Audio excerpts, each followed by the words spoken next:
Three, two, one.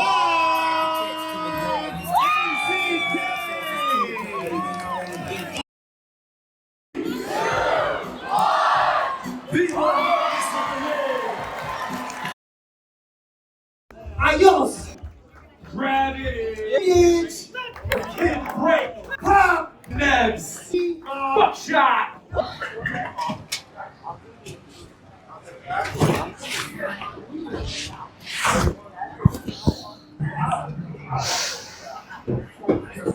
Fuck breaking.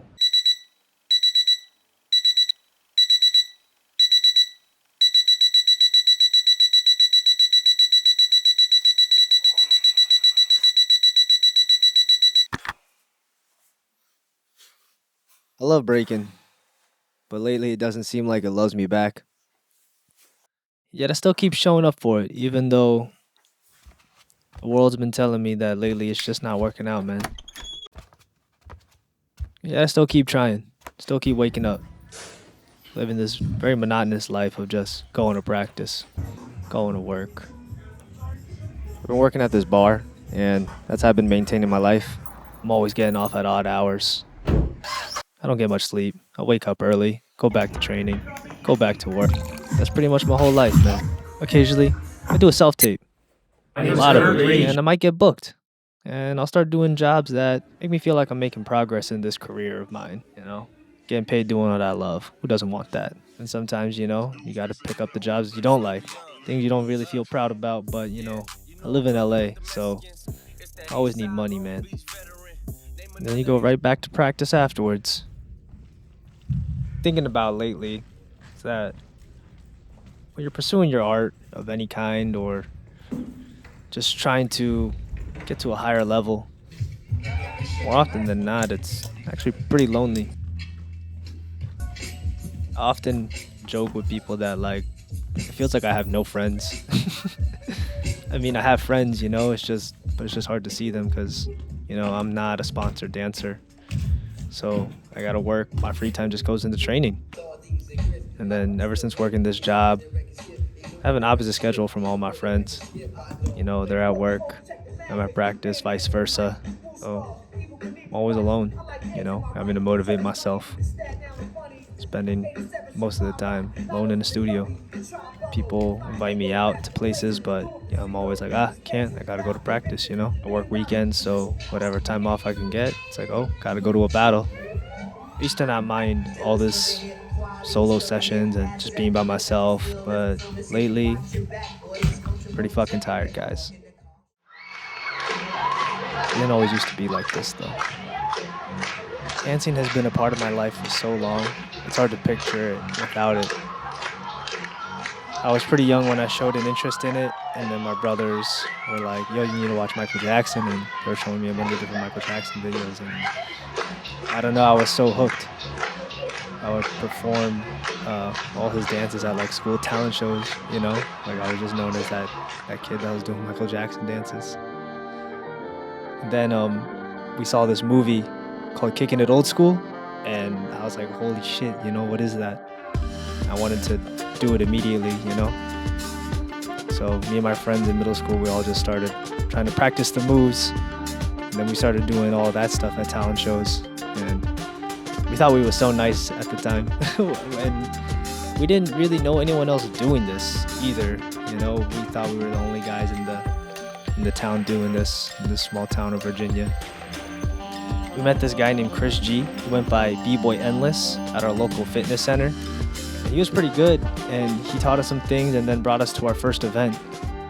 And that day just changed my life, man, altered my brain chemistry forever. Like, there were so many people in the room, and the energy was so infectious.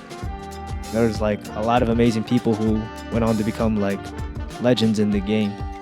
God, I'll never forget that day, man. I remember going into the cypher, like my homies were pushing me like, yo, come on, jump in, man.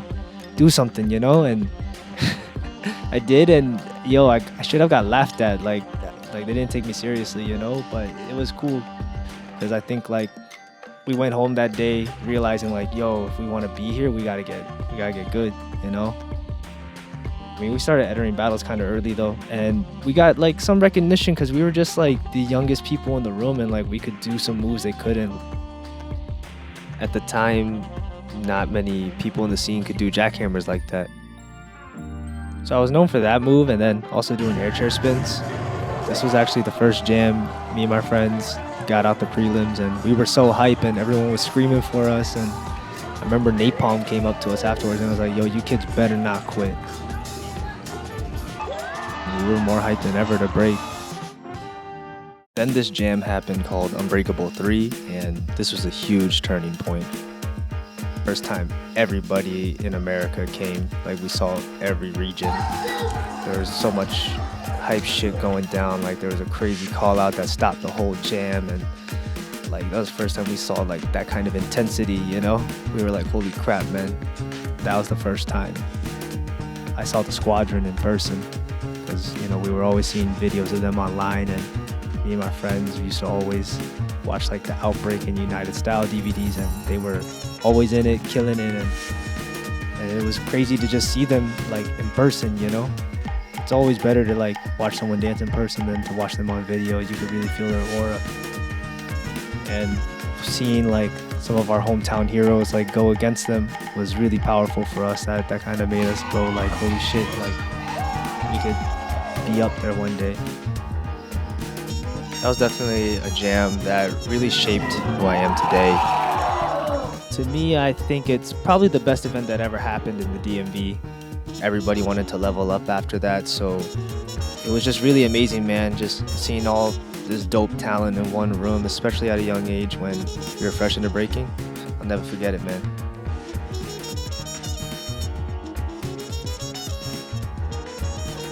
At this point, we were just so obsessed with it. You know, I couldn't explain the hold it had on us. I don't think we ever thought of it as a career or anything like that, but it definitely wasn't a hobby. You know, we just wanted to be the best b-boys in the world, just like everybody else. Around this time, breaking just felt so much fun. It was the ABDC boom, so the popularity of it was pretty high. There was crews in every single county across DC, Maryland, Virginia area, and we had so many events, like different high school battles, and every single one of them just felt so hype, man, like ridiculously hype for no reason. Everybody was just so passionate and so hungry. You never knew what was gonna happen at each jam. Like everyone had their time to shine, and it made everyone just want to get better. Just seeing who had new stuff from one event, you were like, oh my God, like I wanna like get better because you want to be the next guy to shine, you know? I really appreciate the DMV scene in this time period. It's definitely filled with so many core memories that made me want to just keep breaking and just kept fueling my passion for the dance, and it's how I met so many of my best friends. Truth be told, this was kind of like my entire high school experience. You know, I wasn't going to a lot of like school dances, stuff like that, because there was always battles instead, and I'd rather do that. You know, I don't know, it was just so much fun, man. And I was meeting people I otherwise wouldn't have met. We were traveling a little bit, going to places like Philly, and just making these connections, sharing this passion with other people. I mean, that's just such a rare thing that happens in life. And, you know, I don't regret it though, you know? These are some of the best memories of my life, and looking back, even though I wasn't like an amazing b-boy, it was just so much fun.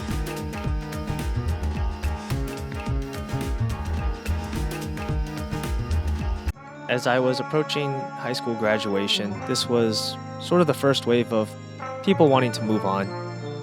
People started to think about their futures, where they're going to college, what major they're gonna pick. And truthfully, I was a bit lost. I didn't know what I wanted to do, what I wanted to study. Just spent so much time breaking in high school. I had some interest in writing and film. I applied to film school, got rejected. Truthfully, I wasn't sure if I wanted to go to college. So I took a gap year to travel the world. I felt like I was always stuck in my hometown, and I felt like I needed to go see things, get life experience. Worked all summer as a delivery driver to save up, and I just took Greyhounds around the States, just trying to see what else was out there. I ended up meeting a lot of b-boys most of the time. I would just hit people up on forums back then and just being like, hey, I'm a b-boy just on an adventure. Any practice? It wasn't really my intention to make it about breaking. I just wanted to see the world. But most b-boys were just so inviting, and a lot of them just let me stay. I was mostly using this site called couchsurfing.org, but it was just easier just meeting b-boys and staying with them. Around that time, Outbreak was happening, and I just, I thought this was a good opportunity to go. I always wanted to go, but I couldn't really travel like that in high school, and I just always saw the stuff on DVDs and thought it was amazing. And man, that jam changed my fucking life forever. Outbreak was one of those jams people always talked about. They talked about how crazy the vibe was, and I used to watch the Strife highlights, and you could feel it from the screen, and when I was finally there, it was better than anything I've ever imagined. I saw like every single b-boy in the world there at that time, and everybody was fucking killing it. That was the first time I saw Fleo, and he had an injury and was battling with like one leg in a cast, and he immediately became my favorite b-boy after that. I never heard of him until that day, so he blew my mind, man. And Kazuki Rock was really killing it too. He shook the whole room, just throwing his fucking glasses on the floor, man. You can't describe what it was like to be there. Like, people that know. Like, I still meet people to this day who was at that jam, talking about how legendary it was and how it changed their whole perspective on breaking. And same for me. That was the first time I ever went to an event of that high level where the battles were crazy, but the vibes were better. Just being there, you won. Just to be there, you won the jam, That was the day, like, I knew, After that weekend, I literally said to myself, I'm gonna fucking break for the rest of my life. Like, this is the coolest shit in the world to me. After traveling for about a year, gaining inspiration by checking out different breaking scenes, I went back to Virginia, trying to see who was still out there. There wasn't much left of my generation at this point, except for this one crew, Heaven's Crew, which were essentially my rivals at the time. It was like a Maryland versus Virginia thing. These guys were the only people still breaking, so I linked up with them and practiced with them, and eventually I got down with the crew. We started to travel and take road trips together. The mission was to just spread our names and put DMV on the map. The only other crew really traveling like that was LOZ, and we just wanted to be better than them. This jam in North Carolina was actually the first jam we did together, and the first jam I ever won, so it was a really good memory for us. We were just so hungry and dedicated for it at this point. We just wanted to make a name for ourselves like the generation before us. It led to some really great opportunities for us. The first time Red Bull had a BC1 cypher, me and Church were invites, and that was a really great moment for us. It kind of just showed like, our hard work was paying off. Eventually, we were approached by Soapy and Isaiah from LOZ. The other members of LOZ weren't as active in battling as much anymore, and they were still hungry for it, and they saw that we were hungry for it too. And other members of Heaven's Crew weren't as active, so they proposed the idea of joining forces. So together, we became the Elusives.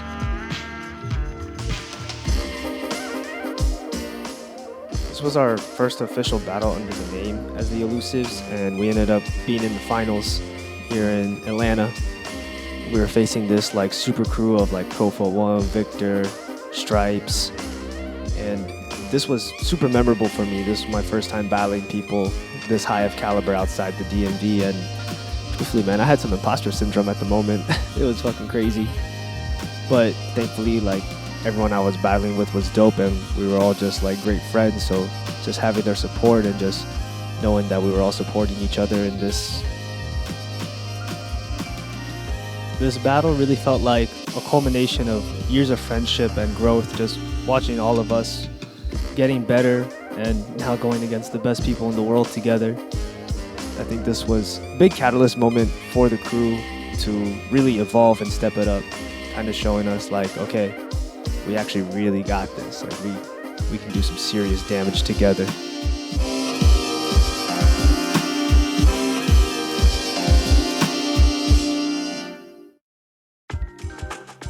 This era felt like progress was really nonstop for us.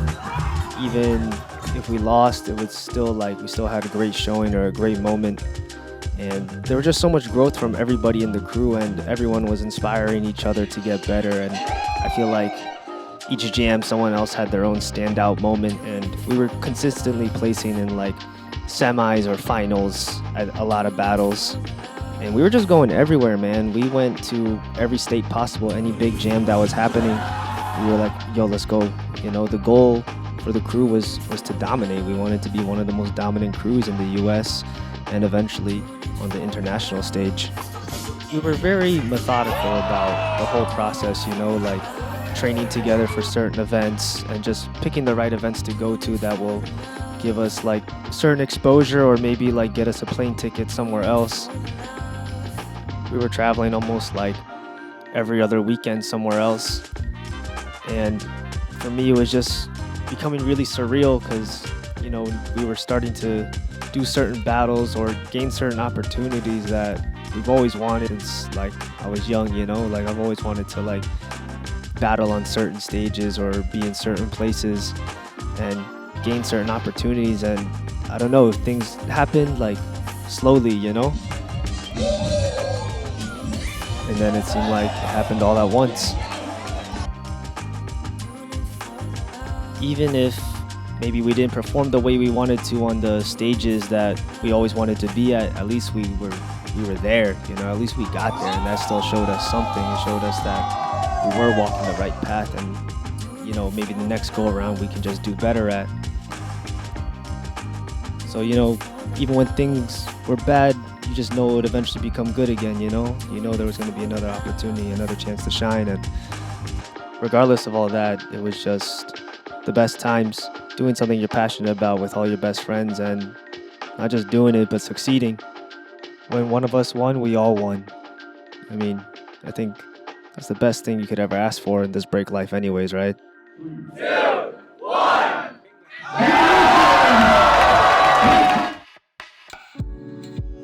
COVID-19 pandemic changed everything. I mean, for everybody. We tried our best to stay sane during this time and maintain our motivation. Truthfully, felt like session was the only thing keeping me going at this point. And we did our best as a crew to try to keep pushing, but as the pandemic went on and things were going to open up soon, we were left with questions about what we were all going to do with our lives, and, you know, and things got real. So some of us didn't want to keep going. And now it's just me. And I've been wondering lately how, after everything that ever happened in this life, how the fuck I'm still here. You know, I've been breaking for 17 years now, and you start to see a common thread of people coming and going for all types of reasons. You know, people get married, people get jobs, and, you know, could be anything, you know, and I don't blame anyone for ever wanting to move on. It's hard to keep prioritizing this as you get older. So why am I here, you know? Especially when the state of the scene is so different, like the population seems like it's so down, and yet I still find the passion to keep going. At times though, I question if it's passion or delusion that's keeping me going. Truth be told, I was kind of struggling making this video on what I wanted to say on why I'm still dancing and why I'm still here. You know, I could tell you it's because of the love of it, or that I still have hopes and dreams of being the best or something like that, but none of it is really logical or kind of justifies the means at this point in my life. You know, it doesn't really make sense. None of them make sense. Then I remember this movie I saw called The Red Shoes, about an obsessed ballet dancer struggling to pick her passion against her personal life. And there's just a great line that just sums it up perfectly. Why do you want to dance? Why do you want to live? I don't know exactly why, but I must. That's my answer too.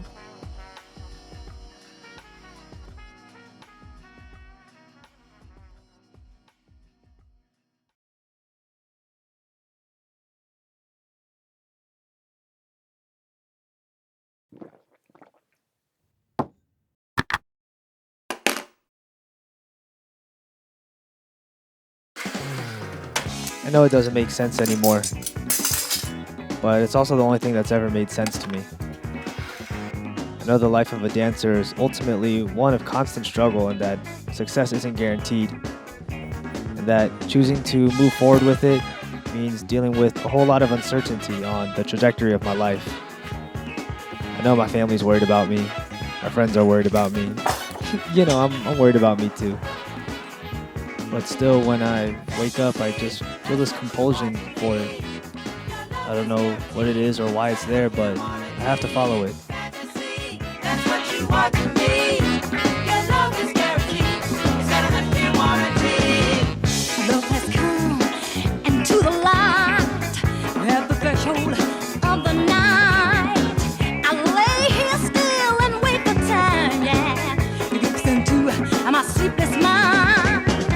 I'm the one who sets the scene for you to come into my dreams, yeah. And if you should not come tonight,